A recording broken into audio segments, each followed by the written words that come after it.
There we go. Hello, Facebook. What's up, Facebook? This is the Anything New podcast. We're getting ready to start episode number 33, hosted by Matt, aka Bumpkins TV. That's right. Welcome, greetings, and salutations. Okay, I'm ready to go. You just let me know when you want me to get go. Let me double check I like to make sure our sound levels are good through a device because I've been burned on that before. Check. Oh, yeah, we sound great. Yep. You're muted. Okay. Opey, you're muted. Not anymore. I was muted. All right. Ready when you are, Big Perm. All right. I'm a big worm. All right. Welcome to Anything New. My name is Matt, and as always, I'm here with Opey. Hello. And Pete. Hello, friends. Anything New is the podcast where we talk about anything new we've been using, perusing, or consuming. We are back after a 1-week break. We've got some pickups to talk about. All three of us looks like have some pickups. We got a couple of Netflix shows to talk about. We've got a couple of comic book related media to talk about. But first, we are going to talk about Opie's pick from last episode, which was 2 weeks ago, the live action Mulan. Opie, why don't you tell us about this one, and we will tell you what we thought. Live action Mulan, Disney Plus. If anyone's ever watched the animated Mulan, it's sort of the same story. There's a young girl who grows up, and she's one of two daughters in a household where the emperor has called for an army to be formed to defend off invaders. There's some evil people trying to invade the land and the China where they're at. And is it China or Japan? China. Yeah. Yeah. And you just sort of sounded like the Miss America. What was it? The North Carolina. Therefore, The Iraqs. China and the Iraqs. Yeah, that's what it sounded like. So it's been a week. We've had a week off, guys. We're out of our flow. So anyway, Mulan, girl, tries to fake her sexuality by joining the army, posing as a boy, to bring honor to her household. She's not, the typical Chinese female daughter who is going to grow up just to be married off, and that's how she brings honor to her household. She wants to fight, and she uses the Force. She is Force sensitive throughout the movie. They call it Chi. Well, it is Disney, so it could be. It could be Disney owns the Force too, so it's called Chi. There's the Midi-Chlorians. Midi-Chlorians. And anyway, she just has special abilities. The story is pretty straightforward. She kind of gets into the army, trains with a bunch of dudes, runs around, tries to, fake not, showering and all that good stuff not to be found out. And then at the end, she reveals herself in a courageous battle where she ends up leading the troops to save the emperor. The emperor gets in trouble. The bad guys finally find her. There's there's a witch who kind of points her in that direction. The witch is on the bad side, but kind of sees that Mulan is a female trying to make her way and through the world, a male-dominated world, and kind of points her in the direction of doing the right thing, and it kind of sacrifices her life to keep Mulan alive and to save the emperor, and they all live happily ever after. Well said. That is exactly what Mulan is about. Yeah, I mean, if you've seen the Mulan animated movie from 1998, I think everybody in the world has. This is the live action version of that with a few differences here and there, but yeah, no Mushu, no Eddie Murphy dragon flying around. They sort of use the phoenix as sort of the family crest of the phoenix. They use that as the stand-in of Mushu. So that they wanted to keep this one a little bit more grounded, a little bit closer to the original tale instead of the Disney-fied tale from the 90s. But I thought it was fine. I thought it worked. It was okay. I thought the trailer it was going to be a more epically, I thought it was going to be more, well, how's the word, action-packed. It did move along pretty quick. I mean, it's not like there was a lot of lull in the movie, but of course, IP Man was the general of the army, right? The same. Donnie Yen, yeah, Yeah, Donnie Yen. right, yeah. And he shows off some moves and stuff, but I thought it would be He's badass. a little bit more epic. But it is Disney. There's not a lot of blood, if any, in the whole movie. I liked so armor was all really cool. Just like they always tried to emphasize on like the kind of like the color palette. Like they would like knock over something and like the spices would go and like cover the screen with like a cool color, So they did a lot of like vibrant things. The backdrop, like where they were, like it was supposed to be like China, Mongolia type place, like big rolling plains, looked just amazing. Didn't look like green screened at all. Maybe some little parts, Yeah, a couple like, pieces I thought looked a little set piece.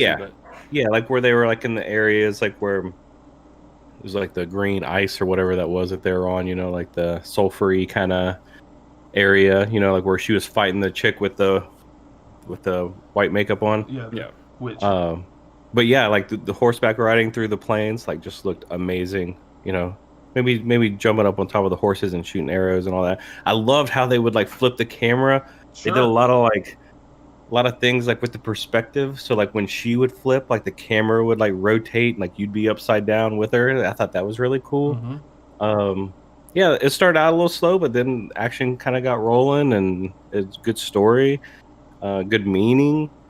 Yeah, it was good. And I was kind of surprised there wasn't a lot of blood for Disney, but there was still I was kind of surprised that they would show like Chinese stars like going in people's chests and stuff. Yeah. Usually that's why I think this was rated PG-13, and I think it's because of that. Like they showed dead bodies a couple of times, and it was usually they would just show people getting knocked out. You know what I mean? Yeah. Like, even if you have a sword, they would just like hit them with like the heel of the sword and like, knock them out. But they were like kind of stabbing in chests and in backs and stuff. So. Yeah, it was good. Good movie. Yeah, I thought it was. My son and I watched it, and we both thought it when it was over. He said, that was okay," and I said, "Yeah, that was fine. I mean, it wasn't as good as I thought it was going to be, but it still wasn't bad."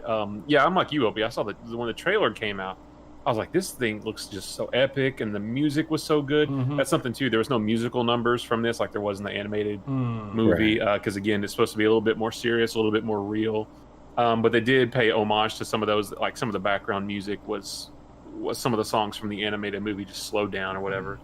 But I thought it was fine, not super great. I thought it was actually kind of slow in a lot of places, but the action scenes I thought were really cool. Like during all of the different action scenes, I was like, this is a badass martial arts movie. This is really cool.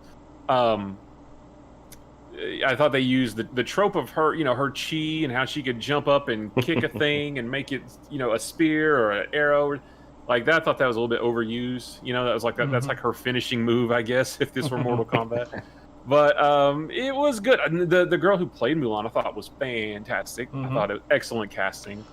It is kind of funny that in the animated movie, which this is going to sound weird because it's animated, I found it more believable for Mulan to be able to pass herself off as a male than it was in this movie. And maybe that's just because I don't know what it was, but when she put her hair up and was passing herself off to be a male, she didn't look convincing. No. But I don't really know why. Maybe it's just because we saw her as a female at the beginning. Yeah. I don't know. I mean, obviously that's sort of irrelevant because I mean, she's not a male. She's passing herself off to be one so she can fight in the war. But yeah, I thought it was fine. It was. I probably won't watch it again, but I'm not sad that I watched it. Me either. Once, yeah. Yeah, pretty good pick. I'll allow it. Yeah, well, that's good because it's over. We're going to move on, but I've got my pick first. This one is super easy this week. Guys, I'm going to need you guys to warm up your HBO Max subscription because on Wednesday, in theaters and HBO Max simultaneously sees the release of Godzilla vs. Kong. And we are going to watch that. I am super excited for this. My son is doing cartwheels for this because he is such a huge Godzilla fan. And we have been just counting this down for a long time. It was supposed to come out 2 days ago on Friday the 26th. His birthday is actually today. We were going to have like a big Godzilla versus Kong private movie screening where you can rent a theater for $100. I was going to do that. You know, we were going to go to a theater, have a whole theater to ourselves, watch this awesome movie. And then they pushed it back to next Wednesday. So it kind of ruined it. I know. Because his favorite thing in the world, one of his favorite things in the world was Godzilla. And we've been waiting for this for so long. Perfect timing. Comes out on the weekend of his birthday. I was going to rent a theater. We were going to watch it, being safe, having a theater all to ourselves, and then they moved it back. So instead, you know, and I said, well, you know, we can do it the next weekend. We can rent a theater and sort of have a late birthday thing. And he's like, no, I don't want to wait. And I was like, good, because I don't even want to wait either. So we're just going to watch it on Wednesday night upstairs on HBO We're Max. going to go see it in the theater this week. Nice. After when it comes out. Peyton's really excited about it. Yeah. I've told you guys a story about the Godzilla. Which one was that? That was probably like 4 years ago. With Samuel L. Jackson in it. What? Who is the other? Who's the Bryan main Cranston? character? Yes, Bryan Cranston. Yeah, that was 2014. That movie wasn't good. Well, that's the one where Peyton watched it. We got it on DVD and watched it in the truck, like, you know, on repeat. Like I could just like hear the dialogue and know exactly what part of the movie he was in. And the first time he ever watched it, and he said that was the greatest movie that has ever been made. And I'm like, what? I don't know about that. Wait, sorry. I'm thinking of King Kong with yeah, no, it's Godzilla. Kong Skull. Wait. Did Peyton watch Godzilla from 2014 or Godzilla King of the Monsters? Whichever one is the one where the person died in the nuclear reactor at the beginning, got stuck inside of it. That was the first Godzilla. Yeah. Okay. Yeah, so and it's, you know, and in case anybody out there doesn't know, the Godzilla movie from 2014 with Bryan Cranston and Kong Skull Island and Godzilla King of the Monsters and then this new Godzilla versus Kong, it's all the same universe, all the same timeline. They're all sequels of, well, they're not all sequels because Kong took place in the 70s, but it's all the same timeline. So it's all the same not all the same characters are in the same movies, but some of them are, and it's gonna be awesome. Oh, I can't wait. So we're gonna watch that on Wednesday. We got it on DVD. It's and watched it in the truck. Good pick.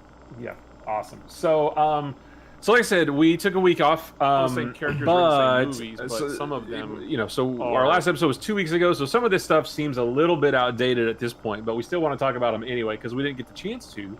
So 2 weeks ago on March 18th, HBO Max, speaking of, saw the release finally of Zack Snyder's Justice League, which is basically, you know, if you saw Justice League from 2017 in the theater, Zack Snyder filmed Justice League in like 2016, had to leave the movie for personal, you know, due to a personal tragedy.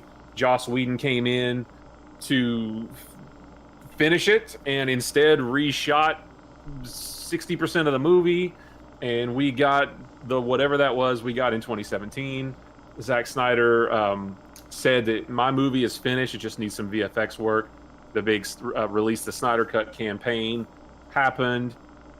Warner Brothers finally agreed to let him finish his vision. It finally got released on HBO Max, so it is a 4-hour tour de force, whereas the original is only 2 hours. So if that tells you anything about how much was left or put back in and how different the movie is. I actually thought it was pretty darn cool. I liked it infinitely better than Joss Whedon's Justice League. Joss Whedon's Justice League, for me, was near the bottom of the rung for DCEU movies. And now Zack Snyder's Justice League is near the top of the ladder for me, because I just thought it was that good. Opie, you watched part of it, right? The new one? Yeah. No. I thought you watched like an hour or two. Nah. I'll watch it. Yeah, dude. Yeah, it's worth it, man. I mean, if you saw the 2017 version and thought I didn't like that movie, why would I watch it again twice as long? It's so much different. It's so different. That's what I hear. I went on spring break last week, and I'll get into that a little bit later in the show when we talk about pickups and stuff like that. But our flight back from Phoenix was 4 hours and 15 minutes. Oh, that's perfect. So I'm like, hey, let's download this Justice League and knock this out, you know, like let's go. Perfect chance, you know. So I had it on the iPad, Got on the plane. It was kind of like a midday flight, but there's like time difference. I don't have trouble sleeping on a plane, but sometimes it's I just do. I'm a little on the bigger side for a airplane seat, so it's hard for me to get comfortable. Yeah, I Anyway, understand. I start watching the movie. I'm probably an hour and a half in, and I fall asleep. So then I wake up and kind of just figure, well, I'll just finish it whenever I get home. So I get home and I finish it, and I never saw the first one. I don't Oh, know what to compare it to. And I will always, I'm not an apologist for bad movies. This was a bad movie to me, but that's just for me. Just right. because it was so long, it It was just long. it. I just didn't like it, and I think the main thing that I didn't like about it was it felt like it was more of like an intro movie for a couple superheroes that I had zero care about in the world. Like I wanted Batman and Superman and a little bit of Wonder Woman thrown in there. And I felt like they kind of like showed up for a little bit, like, hey, and then they were gone. And it was back to like this cyborg guy for 45 minutes. And I'm like, I don't want this guy. Like, who is it? Like in the movie poster, he's like in the very back. It's got like Batman, Superman, and Wonder Woman in the front, and then in the back is like Cyborg and the Flash. Flash. But it felt like that it was more centered around them. I mean, but maybe if I'd have seen the first one, then I could have been like, well, this is definitely an upgrade, and I'm sure it is. I'm sure it's an upgrade. It's You so know, much better. if Matt says it's an upgrade, then I know it's an upgrade because You should watch the first one, or the original one, yeah, just to see how sure. remarkably different it is. It's I crazy. may. If you didn't actually, but if you don't like Cyborg and didn't want all the Cyborg in this movie, you might actually like the Joss Whedon one better because so much of his story was cut out. Oh, nice. So much of his story was cut out. So much of his story was cut out. It's crazy. Well, I mean, to the movie's called The Justice League, and the Justice League is made up of a bunch of superheroes, and maybe you don't Yeah. care, maybe you don't care about Ant-Man, or maybe you don't care about so and so, but they're part of the Avengers, I guess. If Ant-Man was in the Avengers, I don't know if he Oh is yeah, he was a actually. founding member. We can talk about that. He's a card-carrying member of the Avengers, sir. But No, but I mean, this is the first Justice League movie, right?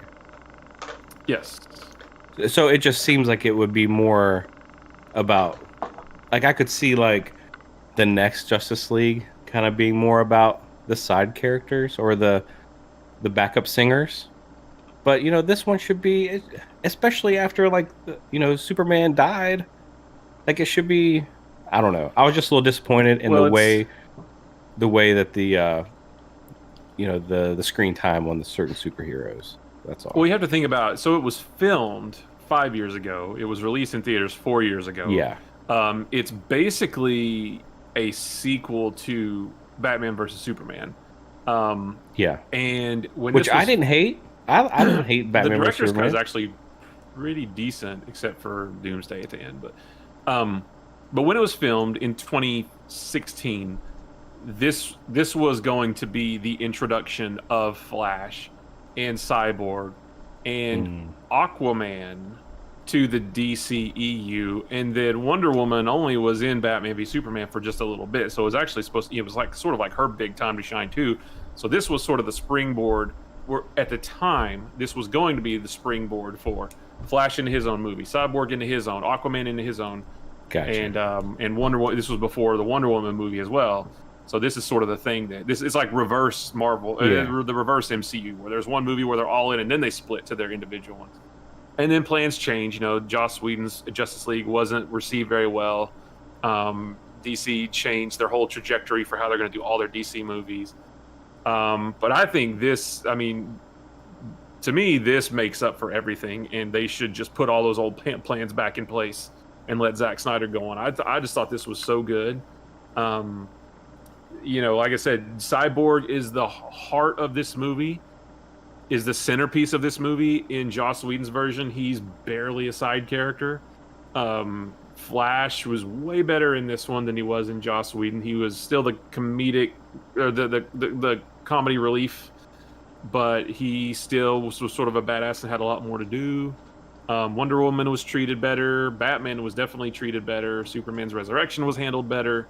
Everything about it was better. Like, there wasn't one thing in the Joss Whedon version that I thought was better than this. So, you said it was 4 hours, and that is really long. I think if this is the version that would have been released in theaters, it wouldn't have been 4 hours. I think the only reason it's 4 hours is because that's how much material Zack Snyder had. And, he's like, well, if Warner and HBO is going to let us do it, we might as well just put it all out there. If people are going to be able to watch it at home, we'll just put it all out there and just let them watch it however they want to. If it were going to be in theaters, I think it would have been trimmed down quite a bit. But yeah, I thought it was fantastic. I was really blown away. I want to watch it. I wanted to watch it again as soon as I finished it the first time. I thought it was so good. But yeah, I mean, Opey, I still think you should watch it though. I think you should watch it. I'm gonna watch it. Yeah, I'm gonna watch it. And I hate it when you guys watch, especially a comic book movie, and I'm usually the middleman. I should have watched it so I could be the mediator on this sort of thing. I think you would have kind of felt like me on this one. You think so? Well, I mean, I love like Man of Steel and Dark Knight. Those are like upper top echelon movies. I love Man of Steel. I do too. I love it. But this felt just nowhere near the quality of those two movies. But that's just me. Cool. Well, we'll move on because I mean, there's, like I said, that was a couple weeks ago. We could have said a lot more about it probably back then, but I think it's worth the watch for sure. But yeah, it's 4 hours. You may need to cut it up. You may need to divvy it up an hour a day or something. Yep. So we're gonna move on real quick to Falcon and the Winter Soldier. This is on Disney Plus. This premiered 2 weeks ago, but it's a weekly series. It's the new Disney Plus series. Fill in the shoes of WandaVision. Premiered 2 weeks ago was the first episode, and then obviously this past Friday was the second. We're not going to talk about this every week like we talked about WandaVision, but even if we did, it wouldn't last as long because it's only 6 episodes, so we're already a third of the way through the season already. Are either of you guys watching this one? Haven't watched it yet. I'm going to. Okay. Well, I won't say too much about it then. They're still in these first 2 episodes. They're still in sort of the setup phase of setting up the story. Mm-hmm. It takes place pretty soon after Endgame, when the world has kind of like WandaVision, how they were dealing with they mentioned the blip and people coming back. Yeah. This show takes place sort of around the same time because they're also still dealing with the repercussions of everybody coming back into existence. There's a lot of talk about the global there's some global agency that is in charge of helping people get reacclimated who came back from the blip. So gotcha. Yeah, that would be pretty cool. Yeah, reissuing. They don't show a lot of it, but they mentioned a couple of times like reissuing social security numbers and redacting or turning back a death certificate, that kind of stuff. Just getting everybody back into the swing of things. There's a group of sort of terrorists called the Flag Smashers who actually want to prefer the world the way that it was after the blip. So they want the world to go back that way, and that is the group that Falcon gets wrapped into sort of investigating. In the second episode, he finally hooks up with Bucky reluctantly, and they sort of team up to look into this group and see everything that they're doing. At the same time, you have a new Captain America, a guy named John Walker, who is from the comics.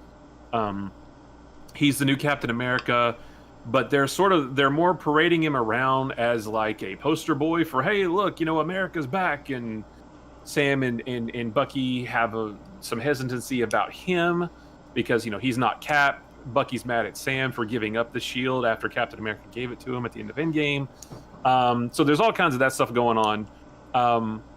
There's some good action.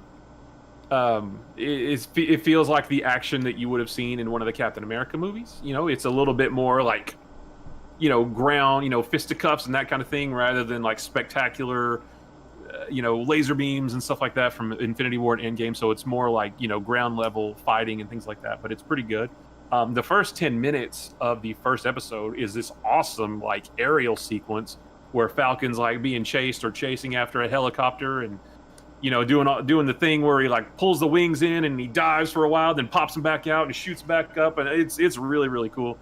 So I really like the series so far. I don't think it's going to be as cerebral as WandaVision, and it's going to be less of a theory crafting show like WandaVision was. Oh, it might be this guy, and it might be that guy, and this might be Mephisto, and this might happen. And it'll be, there's still like mysteries about, who's behind the Flag Smashers and who's running the show here and that kind of thing. But it's just more about, I wonder who, just more about sort of guessing what's going on with the plot rather than this massive theory quest of that WandaVision was. So, like I said, it's more straightforward story rather than all this mystical stuff. So you guys might like it a bit better.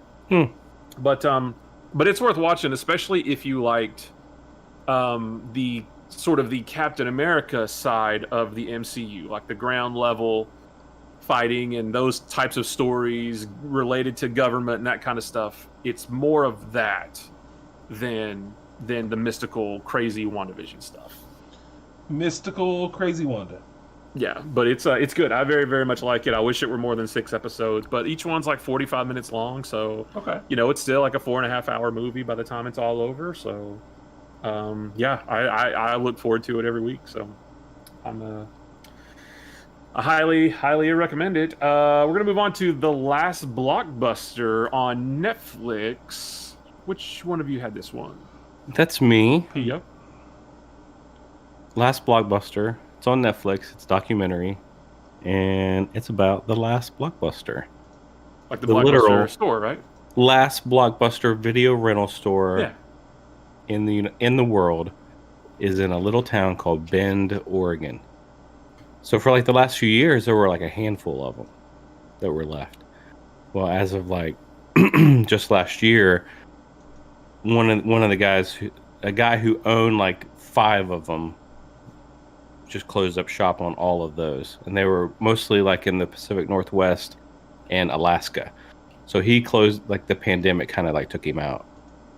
Not him literally, but his business. So once he closed up, now there's one Blockbuster left. So it's all about that store, and kind of like it's more like a walk down memory lane and a talk about Blockbuster and how they came to be and how they kind of took over all the mom and pop shops. And this store actually was a mom and pop shop. And they became a Blockbuster in like the late 90s, I think it was. But like the town has just kind of rallied around them, right? And like they love them, and they still are just, and like now that they're the last one, they're just like swamped. Oh wow. Like they'll come out and they'll be like, people just that have driven up from California, or Idaho just to take a picture in front of their sign. You know what I mean? Like it's just like it's just become this like cult following. Mm-hmm. And there was even John Oliver did a little segment on Blockbuster, and he was like so just happy that there's like one left. So he was actually before it was the last one. John Oliver sent some memorabilia that he had to a store, the Blockbuster store. It's like Russell Crowe's loincloth from Gladiator. Yeah. And like just all this like really weird random stuff, and then they set it up as like display items at Blockbuster. That's and cool. Then when that guy closed his shop in Alaska, he sent all that stuff to this last one in Bend, Oregon. And it's like kind of shows them talking about that. And it's got like just kind of describes, like everybody thinks like, oh, Netflix killed Blockbuster. Netflix killed but in actuality that wasn't the case. And like the video rental was kind of on its down, like kind of going down before Netflix really took off. And it even talks about how Netflix tried to get Blockbuster to buy them. Like they made a pitch to Blockbuster because Netflix wasn't profitable for a long time. Remember, like early on when they were sending out DVDs, like they were losing money. It was kind of like an Amazon story, right? Like where they're losing money every year, kind of thing. But they keep getting investors. Well, Netflix, they do like these little cartoon, scenes where they're reenacting, where Netflix kind of came in and was like a board meeting and was like, we'll give it to you for this price. And they were like, no. And then they kept coming down in price. And then Blockbuster was like, no, just kept saying no, right? Well, then, like, just within a few months, Blockbuster really kind of turned the corner, and that price was like, there was no way they're ever going to get it back at that price. So, and then Netflix kind of took off. So, there was a chance, some alternate That's crazy reality. to think. If Blockbuster had bought Netflix, Sure. would that have made Blockbuster huge again today? Or would it have gone the other way and Blockbuster would have run it into the ground and we wouldn't have Netflix right now? Like, which way would that have gone, you know? Part of the reason why Blockbuster went down is exactly what you're saying, is that they had really bad management over the course of like 10 years. Like, they were started out great, like the CEO making all the right decisions, and then like they got in a new guy, and it just showed like a timeline of all these really bad decisions that he made, and it was like there was no stopping it from then. Like, they took out money. Netflix was like this huge cash cow for the company, that like the parent company, and they were taking out cash from Blockbuster to buy these other companies in totally unrelated fields. And then once the money kind of dried up from Netflix or from Blockbuster, it kind of, there was no saving it. And they even talk about how the Blockbuster, they had an on-demand system. Yeah. That was like that was doing really well. Like, it was kind of, because everybody knew the name, right? Like, oh, we're gonna get Blockbuster. But anyway, this documentary kind of just focuses on the actual last store and the people who run it, the manager who has been there for like, 15, 20 years. Her kids have all worked there. She knows all the kids in the town. They have like all these guest stars come on, like Kevin Smith, and they kind of talk about like what video rental stores meant to them. And then there's like kind of celebrities that will go in the store and they're like, oh my gosh, it still smells the same as I remember it from like 1992, Well, let me ask you guys this. So, being like retro game collectors, and just being in that world, Blockbuster is a big deal to a lot of people. I mean, even Blockbuster had its own exclusive games that were Blockbuster only games that are super hard to find because they were only rental games. You could not buy them in stores. Right. But in the small town that I grew up in, we didn't have a Blockbuster. I was only experienced mom and pop stores, which were fine. I mean, we have several mom and pop stores pop up, and video rentals and video game rentals were a big part of, the 80s and 90s for me. Like, I never really experienced a Blockbuster, Matt, until I got to Cookeville at all. Yeah, me too. And that's the only thing. So, well, I'm sorry, I take that back. Here in Somerset, when I would visit my mom that lived up here, they had 2 Blockbusters, and they were always more expensive than the mom and pop store. So I just never really.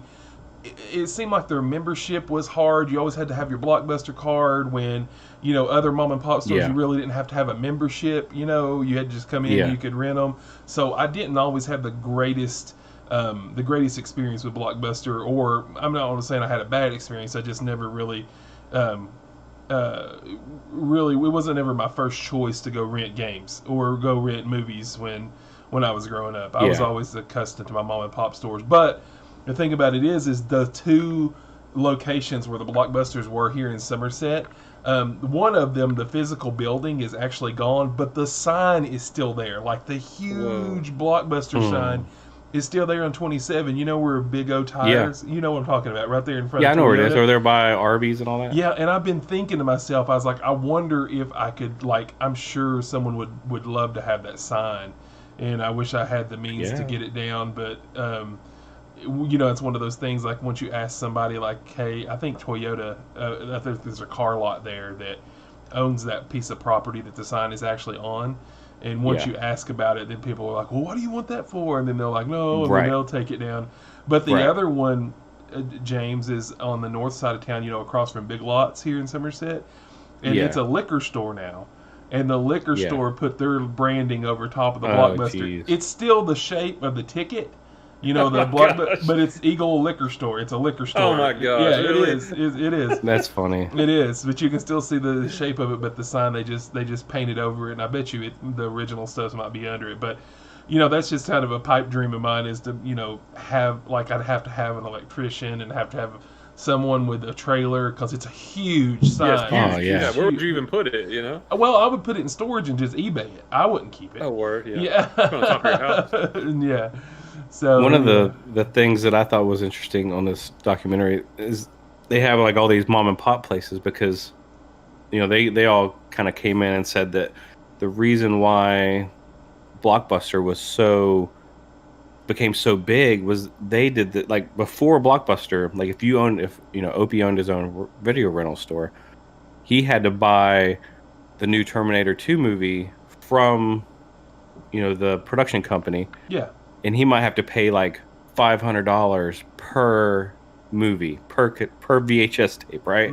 So he might only be able to buy like 3 of them because, you know, you go into like a mom and pop place, they might have 3 or 4 Terminator 2s, but they would be rented out, right? Yeah. But then you go to, remember Blockbuster had a thing like guaranteed new releases. Sure. Yeah. So what Blockbuster did was they cut deals with all the production companies and said, you know, you give them to us for free or at a really, really low price, like $1, and we'll give you 25% of all rental fees. So that's how they like made all their money. They made way more money doing it that way through Blockbuster than they did selling, you know, 2 or 3 copies, you know, to some of the mom and pop places. So that kind of really, they talk about that. I thought that was interesting. You never see that. Oh, and they talk about how, you know, like a lot of the mom and pop places, at least here in Ohio when I was growing up, you might go up. I remember one of them, you had like the cassette and you had to like take like a tag or something up there and then they would go get you the movie. Yeah. But Blockbuster like put all the movies out there so you could like pick them up and hold the whole cassette like and read the back and like see the art and like you felt it, and it was like a way better experience than like having to take, you know, something up there and then they go in the back and get the movie and bring it out to you. Yeah. So they talk about that and how that was like revolutionary, and I never really thought about it, you know, until they were talking about it. But it's a good documentary. We all loved renting, so it's a trip down memory lane. I hate it that our kids are never going to know the excitement of Friday after school. We're going to go to Blockbuster or wherever, and you know, you can rent. You know, our parents saying you can pick 2 movies or games to have throughout the weekend. And we're like, what? We have friends come over. You guys go to the video rental store, rent a couple games. So you got much that stress, though, man. You just roll the dice. It's so much stress on you. It's like you get your hopes up that you're going to get the game that you've been wanting to rent, and it's either there. But when it's there, man, woo! Oh man, I used to get like those. I burn up those like NHL, like, you know, on Genesis, like those kind of games. And I'd like, as soon as I walk in, I'd pick one up. And I'd like walk around holding it, you know. That was like my backup because I didn't want to lay it down in case somebody else was to get it. You know? Good times. Yep. I remember just real quick. It wasn't, you know, it was related to video rental. You know, we had one of those in Food City. You know, a video department, and I didn't work back there too much, but because I was a front end manager there, I had to work back in the video department sometimes, like cover a lunch or something. That was always fun to work back there, especially at night. Because you could pick one of the movies off the shelf and put it in the TV that they had on display. You could sit back there and like watch movies, and then, you know, until people came in, and I mean, that was always fun to work back there. Real quick though, did I see something about that last Blockbuster? Something about you can actually stay there via Airbnb or something? Yeah, you can stay the night in a. Yeah, they talked about that. I'm not sure if it was this exact one, but I know they were talking about that. How one of the last few had like an Airbnb setup and they had like the classic, like a CRT TV and like a bed set up with like an old lazy boy. So, gosh, that'd be awesome. It would be. Oh man, memories. I mean, I could think about that stuff all day long.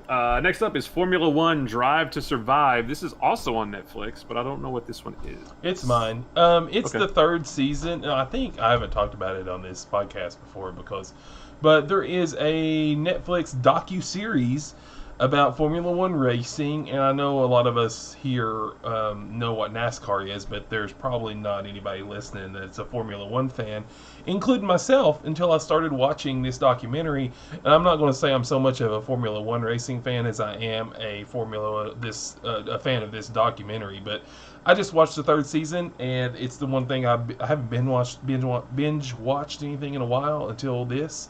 And I just love, if you guys want to kind of branch outside of your comfort zone, this is not like in Europe and everywhere else. I think we have one track in Texas, or we have the Indy 500, and then there's a track in Texas that's Formula One. But this is the top level racing. It's the open wheel cars. It's not like, Cole Trickle in Days of Thunder. It's not the NASCAR guys. But it's so crazy. It's almost like Game of Thrones. Whoa! It's almost like Game of Thrones. These racing teams are the different houses. Okay. And they all have... And they race dragons. And, well, just about. And you have different teams with different reputations. You have the top of the best, which is the Mercedes team. And then you've got the bottom team, which is Haas Racing, which is... They're a kind of American-owned kind of team. And then everybody in the middle, but like these drivers jump around from team to team, and it's just the stress level and the drama of racing and backstabbing and rule protesting and things that go on. The documentary itself is so well done, just by people who are, and this is the coronavirus year, this season is, so it kind of, and if you guys notice, like Formula One racing, when everything else was shutting down, they kind of tried to push through, and they finally had to shut down when one of the mechanics actually tested positive for the coronavirus. But anyway, if you feel like testing it out, I would start with season 1 and then go through. But I was really surprised, because after season 1, and I think if Dan is watching, I think he watched it too, and kind of I watched it also. Oh, you did?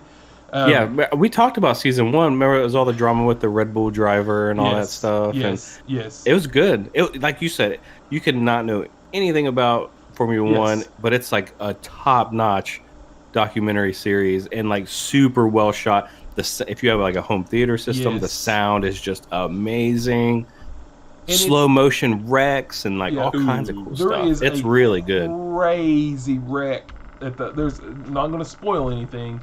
But the season finale, or the last episode, there's just something crazy that happens, and it's just beyond belief that it's just crazy. So I just want to throw that in there because I was really excited, and I really like the series. But it's really cool, and how the people overseas kind of really get into this. They're just really passionate, and if you like cars or like racing at all, it's really good. I kind of pull for the American teams. There's a couple of... If you guys have ever played like Need for Speed or anything like that, like you'll know McLaren, you'll know, or if you have like Forza or any of those games, you'll know all the names of the cars: Mercedes, Ferrari, McLaren, Aston Martin. Oh, Aston Martin's actually making a team next year, and it's crazy because they talk about the James Bond aspect and how Aston Martin's just a luxury part of it. But anyway, Netflix docuseries, Formula One, Drive to Survive. It's pretty awesome. It is the Game of Thrones of racing. It's really cool. I'll have to get caught up and watch season 2. And you know what they say, Mercedes always pays its debts. So that's true. That is true. They are, but yeah, Mercedes is awesome. Like, even let me just tell you this one thing. So the thing that makes it crazy is these racing teams, they have 2 drivers, and the drivers are teammates. But you're teammates, but you're competing with your teammate. Like, they don't like each other. Like, it's your teammate, but as soon as that engine starts up, you're trying to beat everybody on the track. And there's something happens in the Mercedes one where the teammate kind of does something to help another team, and puts his teammate in an awkward position. Oh, it's crazy. I just can't believe how good it is. But yeah, I love it. Yeah, I remember on season 1, there was something to do with like a team who they were battling against another team, but they bought their engines from that other team. Yes. Like and then the other team was that like, happened in Days of Thunder. the other team was, They said, "You can't help him push his car. That's my engine in that car. I gave him that engine, and they can do that." yeah, that happens. Yeah, Renault. Yeah. Renault Racing. Did you guys ever see Ford versus Ferrari? Yes. No, but I want to. Oh, it's good. Dude, and there's a documentary on Netflix that follows along with the documentary about the movie. Oh, it's good. On my the home theater forum that I'm on, that's all. Like, Matt, I told you that Spider-Man video game is like kind of like that's the benchmark for video games for home theater systems. I don't know why, but it is. Well, that Ford versus Ferrari, that's like one of the benchmarks for movies. Is like Nice. They say that I haven't seen it, but apparently the sound effects, the like Dolby speaker placement, everything is just like.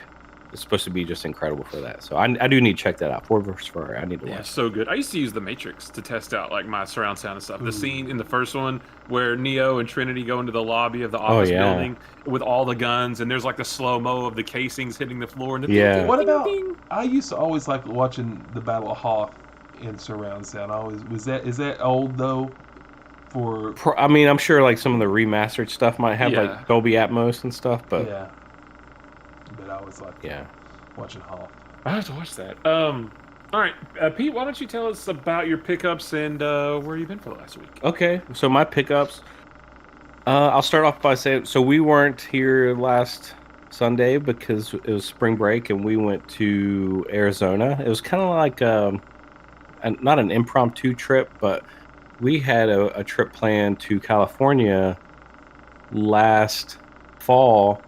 And because of the Rona, it got canceled.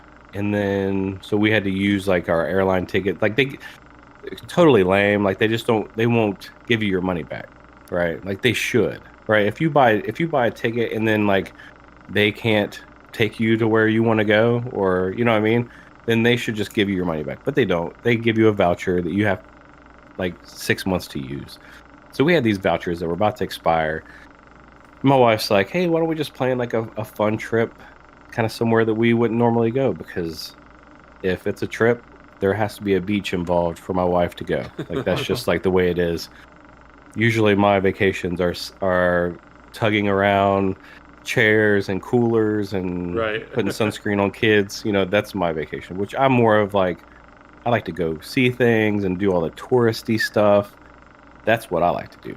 So we kind of decided to go to Arizona because there's just so much to do there. And she had been, like when she was young, she went to the Grand Canyon. So she thought it would be a fun trip to go back. I'd never been to the Grand Canyon. There's so much other stuff to do. So we flew to Phoenix.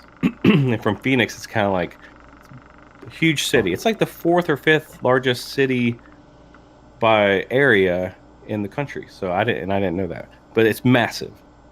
So we did all kinds of stuff. We went to, we saw the Suns versus Lakers, which was really cool but the tickets were crazy expensive because they're only allowing 20% capacity. And because it's the Lakers, right? So we wanted to see LeBron play. Well, of course, the day before the game, the Lakers had a game and he sprained his ankle. So LeBron didn't play. That was kind of a bummer, but we saw a good game. The Suns won, beat the Lakers, so that was fun. Then we went to Tombstone, Arizona. So, I don't know. Have you guys ever seen the movie Tombstone? Wyatt Earp, Doc Holliday. Long time ago, but yeah. Great movie. So we went to the actual town of Tombstone, where it's like, just the whole town is set up like a Wild West town. And there's like, it's dirt roads. There's the horse and buggies, stagecoaches, and like people like you can go in and like people, I say it's cosplay because that's what we call it, but people go there dressed up like they're in the Wild West. It's just like there's all kinds of shops and stores, and people like to go there and just kind of wear their garb of like 1800 stuff. And are you sure it's not Westworld where there's like robots and they're all dressed up? They could have been. Yeah, they could have been robots. I'm not sure.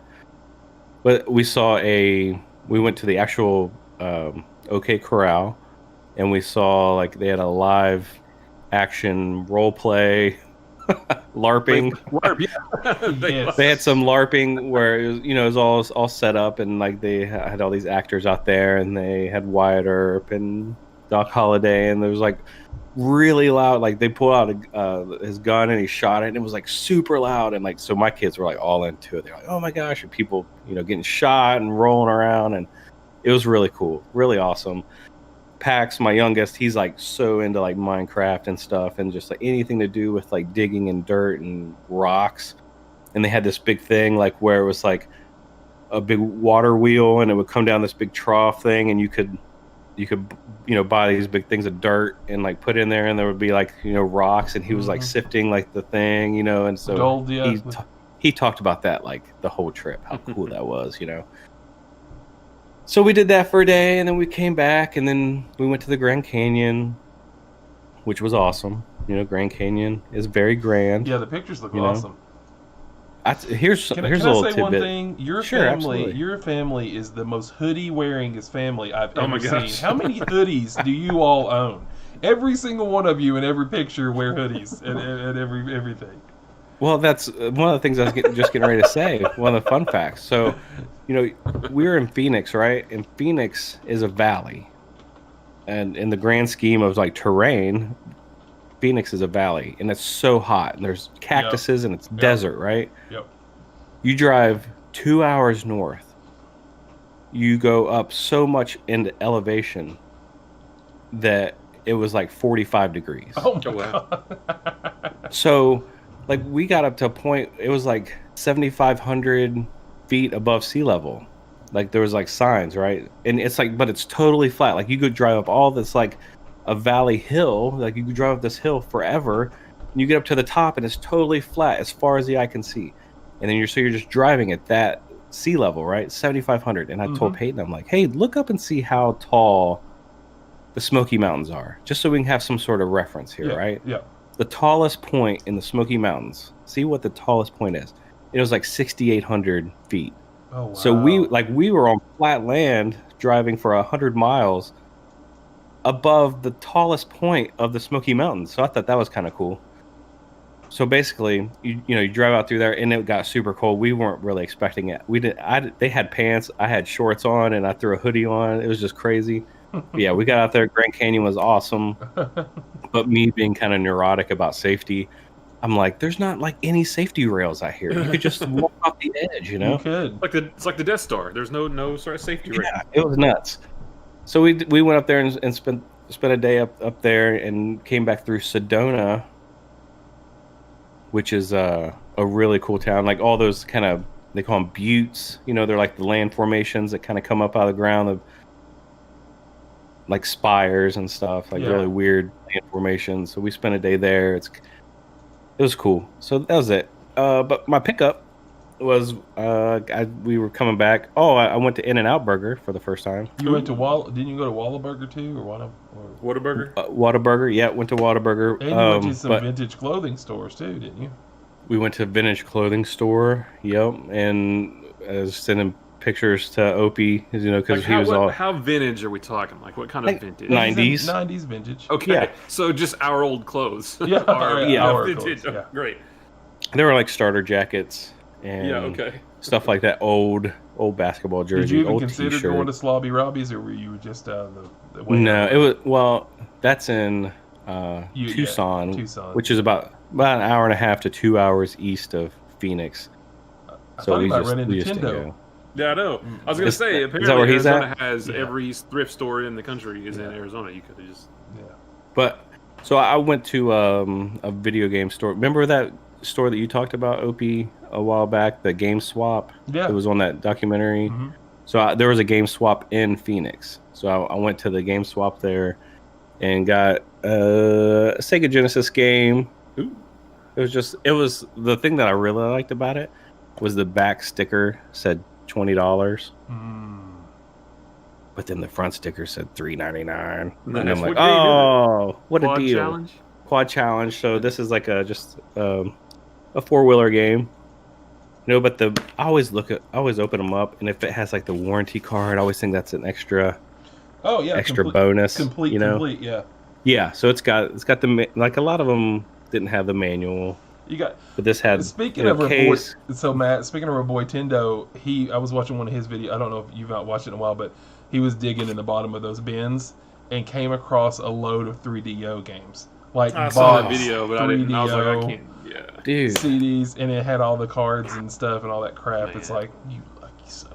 you know, that was my first Gotta go every day. CD player. Gotta go every day. Was a 3DO. Yeah. Like I got a 3DO when a lot of my friends got a PlayStation 1. Like Oh yeah.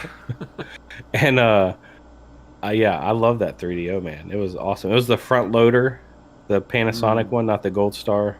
So it was kind of, but yeah. So that's my pickup. Just went in there, bought a video game, kind of walked around, chatted a little bit, and kind of got out of there because I didn't want to get too much stuff and have to, come bring it back with me in luggage, to Ohio. But Right. that's it. That's my pickup. Nice. Opie, what about you? You got to pick up. Apparently. Real quick, and I'm going to say this to the listeners and everything. We'll go over. I don't even know if we want to touch on it, but the NCAA brackets. I'm sure everybody's except for Diana's is probably busted all the crap. So, Yeah. And Mick Cronin just won against Alabama. He's going to the Elite Eight. Good for him, man. Good for him. I know right now our Cincinnati Bearcats Facebook boards are blowing up because it's like a mixed bag of people who absolutely hate him now because he left, and then the people like me who, I always liked him. So he's 11th. UCLA will be facing Dan's Michigan Wolverines in the Elite Eight. Well, here's the thing about a Mick Cronin team. They might not score 70 points, but they're not going to let you score 65. So that's usually how they win. Right. I don't even know what the score was tonight. I thought Alabama would win just because Bama's just loaded offensively, man. Yeah, me too. They hit a buzzer beater to go into overtime, then lost by 10. Oh. Well, I mean, UCLA, that's the thing is like with their brand, like, we kind of keep the Bearcats, pages keep tabs on the recruits for UCLA. Yeah. And Cronin the brand just like recruits itself. You know what I mean? Like he's just getting loaded 4 stars and 5 stars out there. And if you can get him to buy in with his defense, I mean, his defense is that matchup zone. Shoosh.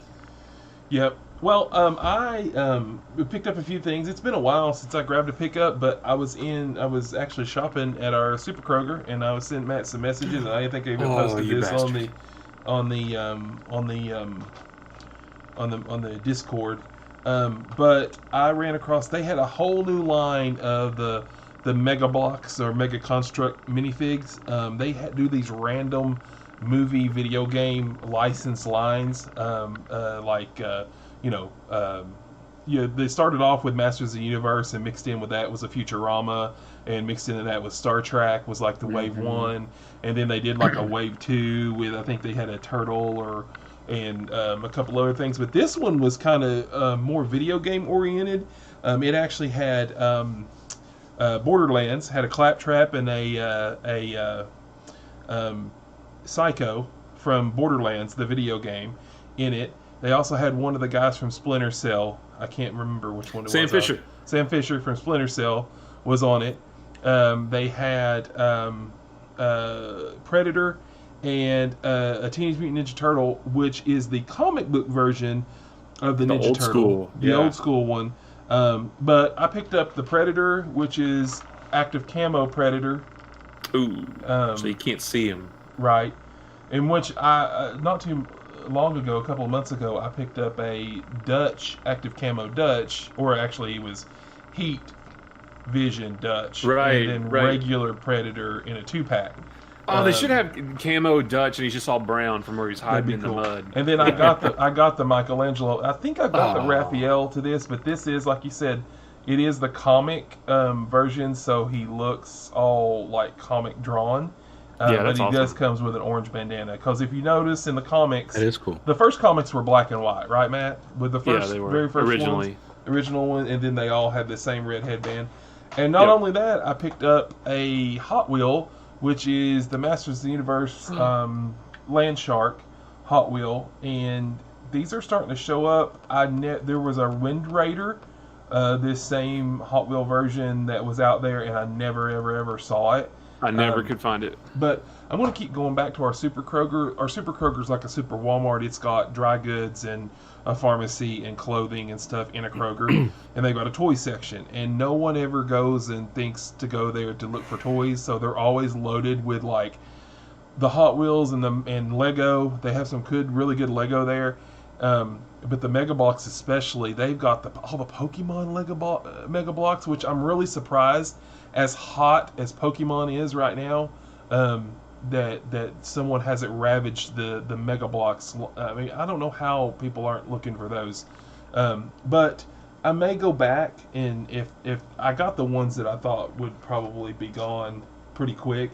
I don't think anybody around here really knows what Borderlands are. Hopefully I'll be able to get those pretty easy, but I'd like to get all of those and the Splinter Cell.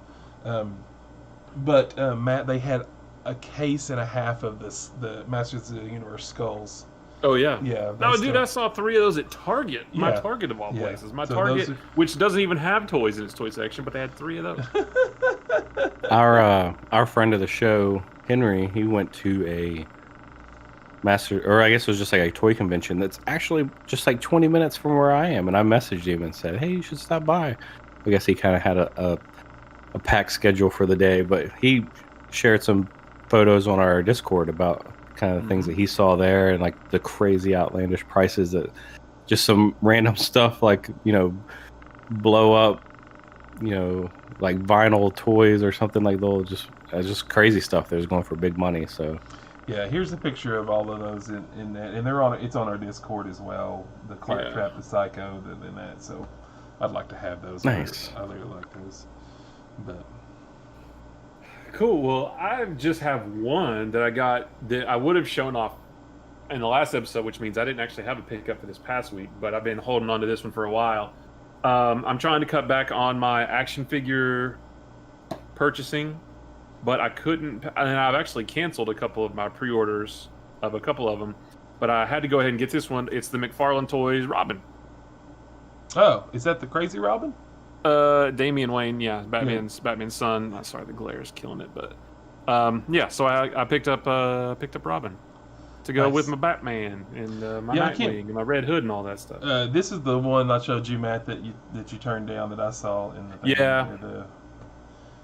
Maybe. I mean, I might get him eventually, but gosh, I wonder how big that Bane is. Build-A-Figure Bane. Looks pretty big. Because those are his legs in this box with it. Why hasn't Robin made the jump to the big screen? Like why isn't he? Yeah, I thought he was in Batman and Robin and Batman Forever. Yeah. Chris O'Donnell did his best.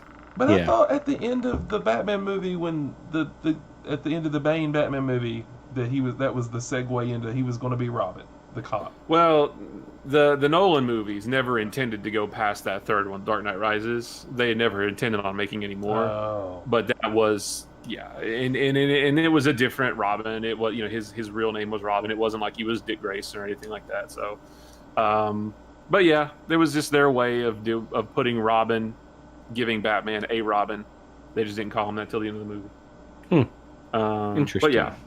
But yeah, no, I mean, there were references to Robin in Zack Snyder's Justice League, and I think and in Batman v Superman, I think. So they had intended on doing some stuff with that, I think. But the cool thing about this one is he's actually in scale, so he's a little bit shorter than the other guys. It should be. He's not quite as tall. So yeah, so that's it. That's all I got though.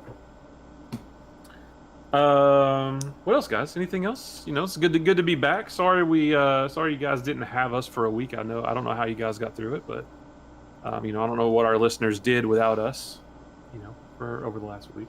I think we got an email from a fan, didn't we? Did we? I think we did. Hold on, let me look. I had to redo some of my Gmail stuff, so we'll do it live. We're doing it live. I'm looking at it now. Oh shoot! Yeah. I don't have. Yep. Thank you, Diana, for the email. Oh. She's real quick. She's curious to know which Batman movie is everyone's favorite, And, she's also curious about accepting suggestions for a group watch portion. Sincerely, a big fan. Oh, So, well, sure. Sure. So, yeah, we'll accept suggestions for that. If you want to join our Discord, we have a channel for show topics or topic suggestions. Does Diana Discord, James? Does she even know? I think we set her up for one when she was because there's a big Pokemon Go community, on Discord, talking about boss encounters and how to beat them and stuff like that. Yeah. I think she does have a Discord. Okay. Well, should we answer her question? Go ahead. I think it's probably the same one for all of us, right? Is Dark Knight is that not the greatest Batman movie? The first one holds a special place in my heart. The original Michael Keaton, nostalgia, just because nostalgia-wise, but Dark Knight's good. It's the best. Yeah, I take nostalgia out of it, and I'd have to say Dark Knight. But the first Michael Keaton Batman, I really, really, really liked. That's the first movie I ever stood in line to see. Whoa! Oh, Batman from '89? That Batman movie, yeah. And it was like a little janky theater, Like I was young, and I went up there with like a cousin who was older than me, and they drove us, So it was just a really cool experience to be out without parents. Matt and I were talking about that the other day. I was trying to ask him about. Did you know, James, that Batman in the comics has never wore black on black? Like, that was the first time on the big screen. All black. Yeah. All black. That's never been a comic thing. Like, that was just a director thing. They're going all black Batman. And that kind of blew my mind. Because I thought that they just took that as been one of his costumes, and it was just a cool black Batman. But no, and then Matt, we were talking about. But do you remember where the bat symbol was everywhere those years? Like for a couple of years, it was on everything. Everything, man. And in our theater, when he had like whatever the Batmobile thing was that he was flying, right? What was that in the first one? The Batwing. The Batwing. When he had the Batwing and went up in front of the moon for just that split second. And it came back. Our theater went bananas, and I thought that was really cool because I was young, I don't know how old I was. I was probably like 10 never or heard 11. Anybody cheer in the theater. But we were always taught, my parents were like, "You be quiet when you're in the movie theater," and like it erupted, and I was like, "Yeah!" It was just really cool. Like that was such a good. And they actually used that still of the movie on the cover of the album for the score, not the Prince music. But the score of the movie, that was the album cover, was that frame right there where he held. That's so cool. It was so clever to do that. Like, it was just so neat. I don't know. Nostalgia, I really want to say Michael Keaton 89, but then, The Dark Knight from 2008. But, I still flip back and forth between The Dark Knight and Batman Begins. Mm-hmm. I love Batman Begins because it's I know Batman's origin has been done to death, but we see it a little bit differently than we've ever seen it before. We've never really seen his training, to become Batman, and that's hard to pick. We've never seen Ra's al Ghul in a movie, who's my favorite Batman villain, and I don't know. Yeah, that's hard to pick between those. Yeah. Good question from our listener. Awesome. Yeah, from our completely random listener. We appreciate that. No, yeah. So but what is it though? So do you guys go nostalgia with Michael Keaton, or do you go Chris Nolan? What was her question? What do we think is the best, or what is our favorite? Our favorite. Which Batman movie is everyone's favorite? Oof. If you told me I could only sit down and watch one Batman movie, it'd be Dark Knight. Okay. Or if I was going to suggest one to something like. Somebody's like, I've never seen a Batman movie. I'd probably show them Dark Knight, but either one of those two. Those to me are the two best. So, I think that's a good way to put it. If I could only watch one, it would either be Dark Knight or Batman Begins. I can't decide between the two. It's tough. It's tough on that stuff. And yes, but we are accepting suggestions for the group watch. So if you have a suggestion, by all means, email us. And let us know, and we'll talk about it. Or we'll just do it. We won't talk about it. We'll do it. We'll do it. Yeah, that's what we're doers. We'll do it. We're not talkers. We'll do it live. Yeah, we're not talkers. We're doers. All right, guys, that's gonna wrap it up. It was good to be back. Guys, thank you for welcoming us back with open arms. Just real quick, we're social media. You can find us on Twitter at anythingnewcast, on Instagram at anythingnewpodcast. Send us an email. Let us know, ask us questions about what our favorite whatever is, or anything else you want to ask, or suggestions for group watch stuff. You can email us at anythingnewpodcast@gmail.com. You can watch us live or watch reruns of the show on YouTube. We don't have a vanity URL for that yet, but you can get through. You can get to it through a Bitly link. It's bit.ly/anythingnewYT. Bitly being bit.ly/anythingnewYT. And yeah, Discord. Bit.ly/anythingnewDiscord and the number 1 on the end. Join our Discord, because that's where we are talking about Falcon and the Winter Soldier. Like I said, we're not talking about it on the show every week, but we do have a temporary channel on there where we can talk spoilers and stuff. We'll delete that after the show is over, but you can talk about that. And also March Madness. So we didn't really talk about that much on the show this time, but we do have a whole channel just for March Madness where you can talk about your brackets and stuff like that. And you got channels for showing off your collection and discussing the episodes after we've done them, all that stuff. So so join us on the Discord. And we're on Facebook too. You just search for Anything New Podcast on Facebook, and we're there too. Mm-hmm. Yeah. So like I said, post your pickups, post your pictures, and shoot us an email. We're open. We're wide open. And watch Godzilla. We're going to talk about it next week. Godzilla vs. Kong. Now, it comes out Wednesday, so you can't do it Monday or Tuesday. So you got Wednesday, Thursday, Friday, and Saturday and Sunday during the day to watch. That's it, guys. We're out of here. We will see you next week. See you guys. Bye-bye. See ya. All right, Craig is gone, and he worked perfectly. Thank you, Facebook, for hanging out with us. I guess Craig just needed a vacation, too. He did.